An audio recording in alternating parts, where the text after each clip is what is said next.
I am Hans Erasmus. I'm the founder and director of HBPS Consulting in South Africa. And we specialize, I know everyone always says they specialize in that, but we specialize in really understanding what a customer wants and try to help them to get whatever problem they have solved with whatever technology we've got in our toolbox. And if we don't have the technology, we try to create something from scratch. So we really get stuck in there with our customers, and we really get stuck in with the use cases. And this presentation that I'm doing today is just another of such use cases that we had that came up and about, and that's how we came across or came about with this solution that we've sort of put together for a specific customer, but it's generic enough for us to solve more customers' problems in the future. So I'm gonna start off. I don't know if you guys want to present, or should I share my screen and carry on? Justin, you can. I mean, no problem at all. If you want me to drop this over, and you can share if you wish. I'll do that, and then I can run through it. Let me just get the correct screen here in Zoom. Sorry about that. 1 second. There we go. Right. Everybody can see that. Let me just see if it updates correctly. Yeah, there we go. Right. So our Rundeck implementation, or the journey that we embarked on for Rundeck, focuses primarily on network management and monitoring. So the customer that we have specifically for this project, we started off in October of last year when they came about with their use case where they said, this is our infrastructure, and I've put it up on the slide there. This is our infrastructure size, and we need to get to a point where we can start to centrally manage this. Because at the moment, we've got 2 network engineers, we've got 3 server engineers, and we need to monitor and manage that size infrastructure. At this point in time, everything is done via Google Sheets. So many of them, I might add. So the problem being that data is all over the place, information is all over the place. Onboarding a new person into this environment is going to be a hell of a task to try and achieve, and also to understand what someone else did in historically with regards to server management or network management, for that matter, in terms of the configuration changes, is kind of a really difficult problem. So the environment that I found myself in was a bunch of Windows Server engineers, first of all, so mainly Windows-based people. In other words, not a lot of Linux skills, and with that, not a lot of Git skills, and also with that, not a lot of general, how can I put it, central management perspective skills, so to speak. So Google Sheets it was, and it, as they said, everything works for them until it doesn't.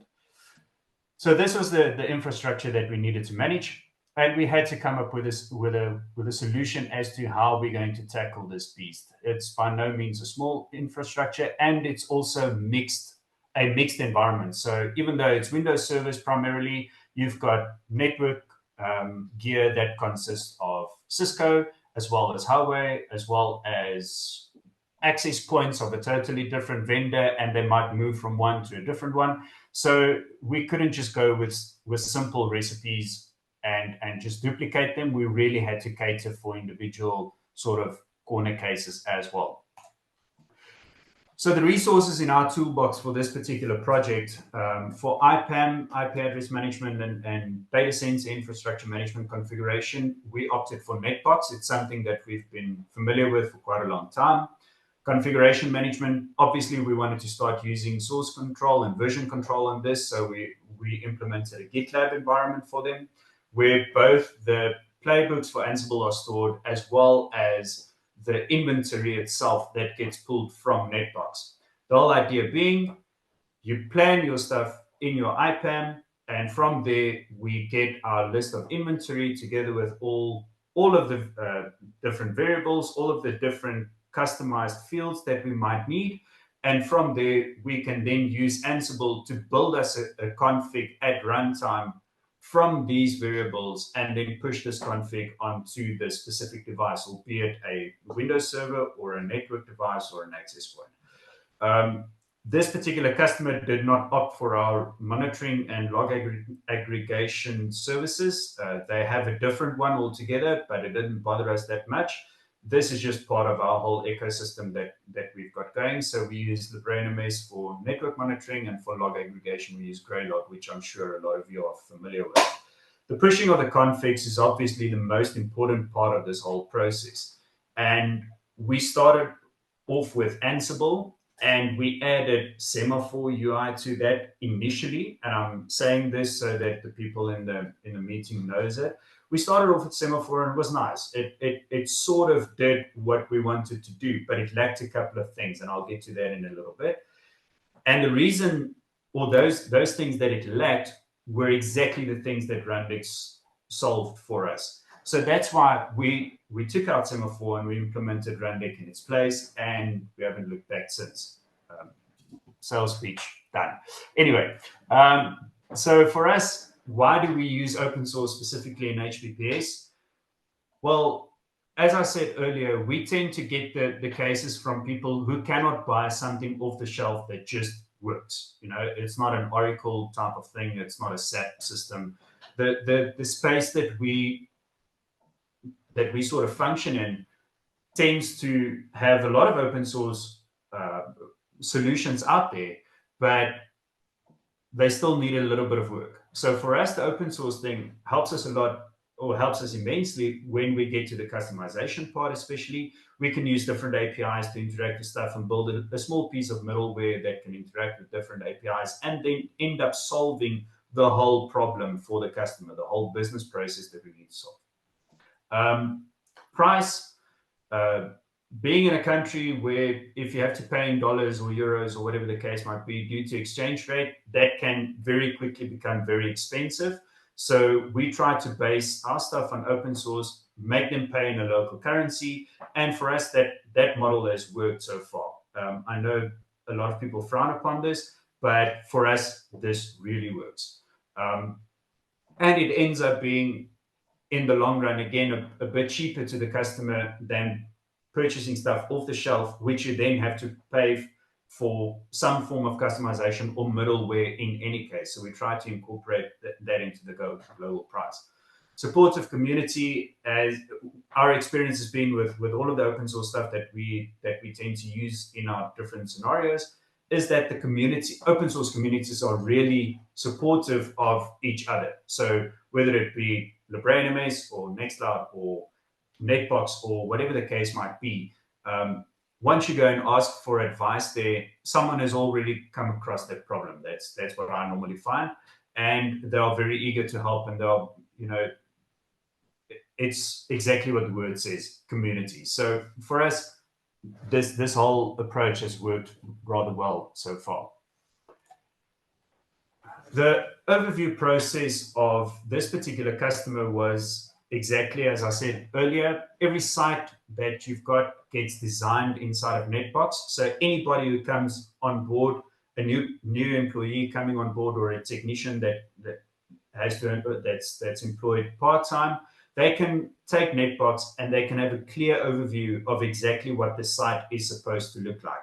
So for us, we tend to tell customers that your single source of truth is Netbox. It's not your monitoring system, because you want your single source of truth to be something that you have planned. It's something that you've designed.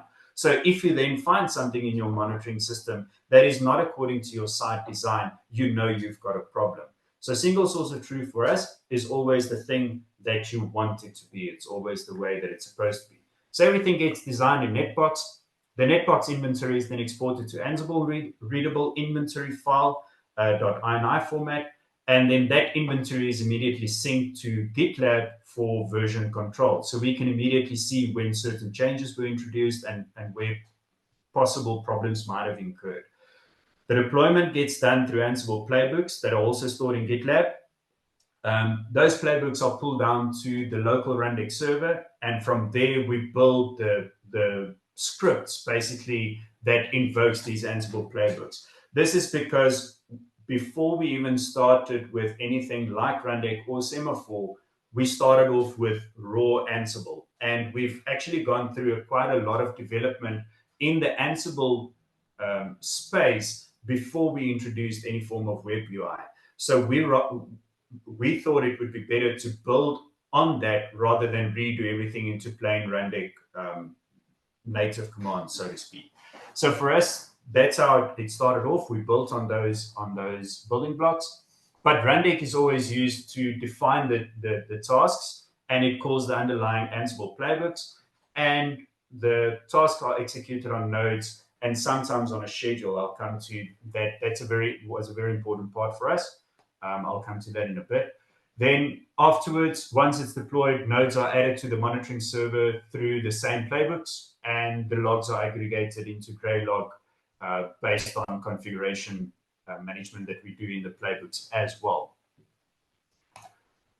The steps, sorry, I skipped one. The steps just in a bit more detail, exactly what I've said now, specifically with the creation of the Ansible inventory. I've added this in a link, and I suspect you guys will have the PDF version of the presentation afterwards. But there's a specific Ansible Galaxy module where you can run an Ansible play on your netbox, and then it will generate your inventory for you in an Ansible readable way. So that's what we use to generate the Ansible inventory with. A new play is written for every new use case that we have. Let's say, for example, certificate updates on Windows servers is a new use case. Then what we will do is we'll write the new play, we'll put that into GitLab, and then we'll execute it against all of the Windows Server nodes. Once the repo is up to date, a cron job will run at the moment, and you will see here in the steps that I refer to a cron job quite often. I know there are webhooks available, but at the same time, I want to tell you, please bear with us, because this is baby steps. We've got a lot of bigger beasts to slay than webhooks versus cron jobs at the moment. So the cron jobs are working for us at this point. Ideally, where we want to end up is Netbox does have the capability of adding what they call customized web buttons, where you can then call, say, for example, the Ansible inventory plugin from a piece of Python code that you write. So the button just becomes a little wrapper around the Python code, and these things can be invoked on demand rather than on cron jobs. So that's where these are the steps that we are following at the moment, and obviously there's always scope for improvement. The key features in Rundeck that sold it for us was scheduling. So, well, to the most part, scheduling actually.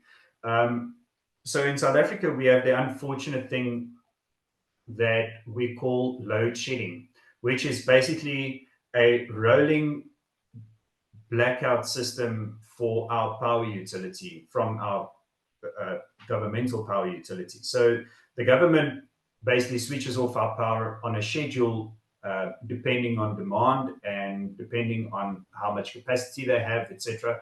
And as you can imagine, anybody who works in a rather large environment, this is kind of a killer for any kind of centralized management or centralized configuration management or updating of firmware or all these kinds of things, because you can't be mid firmware and then the government goes, oh, sorry, we don't have enough power. We need to switch off this region. So the scheduling part in Rundeck for us was, because it's such an easy and intuitive UI to use, this was a no-brainer to move to Rundeck. I can have any technician log into the web UI, tell Rundeck, this is what I want to do. Oh, and by the way, schedule it for these hours, because anytime outside of these hours, we have load shedding and we don't want to run this task. Again, one of the features that we are looking at developing in the future is to have the load shedding regions as a custom variable inside of Netbox, and then call an API. Once you schedule something, look at the list of nodes, look at the regions, and then call the API from the Power utility and say, will this scheduling actually work or not? Give me a list of devices that cannot run the schedule and tell me when to schedule them, that a little piece of middleware. So that was the first and foremost, the biggest reason we went over to Rundeck. Then custom commands, especially with Cisco, just makes it so much easier. If you quickly want to run something against a Cisco device, having a native command like a little terminal inside of a web UI. Again, you come from an environment where people are only specialized in their little environment. They don't necessarily know the Windows guys won't know what to do on Cisco. This just makes it a lot easier. They can copy and paste commands on a whim. The UI, again, was intuitive. It's easy to use, and it's easy for management to come afterwards and say, oh, I can see you guys ran this play against these number of devices last night. So in terms of our server certificate update process, I can clearly and easily see we finished 250 of the 1,500 servers so far. So the project is so far done. That makes it very easy.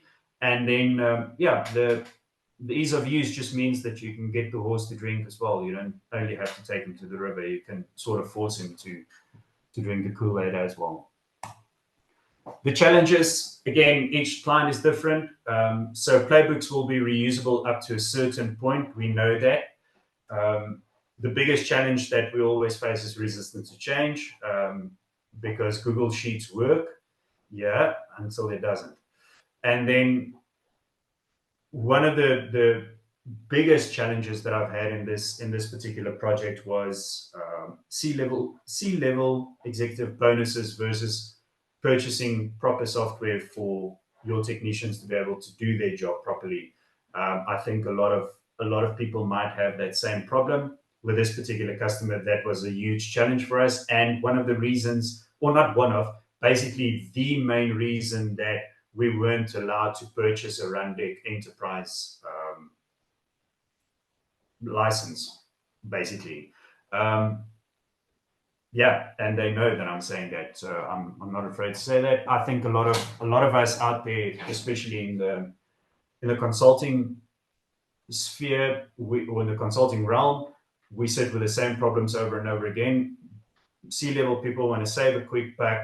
Technicians are overworked. They want to get something that just actually makes their lives easier. The consultant knows what's best for the company, and the C-level people basically argue with you because it's going to eat away at their profits. Yes, short and sweet, and that is everything that I've had to say so far. Thanks a million, Hans. Really interesting. I have just a couple of quick questions for you, and I'm sure other people might have some. So, for your interactions with Cisco, did you need to use any specific plugins? Have you done anything at all with your own plugins, or did this just simply work as SSH out of the box? It worked with SSH out of the box. Some of the plays we've used the Galaxy modules from Ansible to achieve certain things, although not all of the modules could do all of the things that we wanted. So there is a Cisco CLI module available where you can actually just push raw commands via playbook to Cisco as well. But for Rundeck itself, no, nothing funky. It worked with SSH out of the box. You just need to enable SSH flags for older encryption methodology, but that is like standard. Even if you would do that from a normal Linux machine, you would have to enable the same parameters just to allow older, what are they called? Older algorithms, key algorithm exchange methodologies. So that was the only hiccup we had, but that was quickly solved. Perfect. Good. My second question was, how long does it take you? I mean, if you have to do a big update, how long does that take you? I mean, are you running a lot of tasks parallel, or are you, is everything sequential for you? How does that work?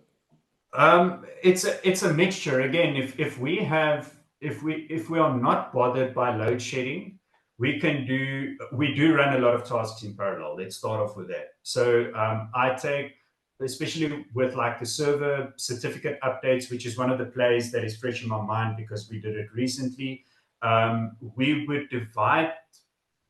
So every this whole infrastructure is divided into 8 regions, and we sort of do them region by region. And then for each region, you end up with about roughly 250 servers per region, more or less, physical servers that we started off with. So we run them in parallels of 16 threads, basically. So we execute 16 jobs at a time. So we limit Rundeck to do 16, and then we let them run overnight. And we haven't really gotten into a situation where if we kick them off we normally start about 9 p.m. in the evening. And if we started at 9 p.m., we haven't run into a situation where we wake up the next morning at 7 a.m., get to the office, and they are not done. So I haven't metrically sat and to tell you, okay, it takes about 2 hours and 15 minutes for each task to complete. But the service certificates where we load the new certificate, disable the old one. This is now for like DHCP and radio certificates and these kinds of things, organizational certificates. They run through the evening, and we can get through the whole environment in a single evening if all goes well.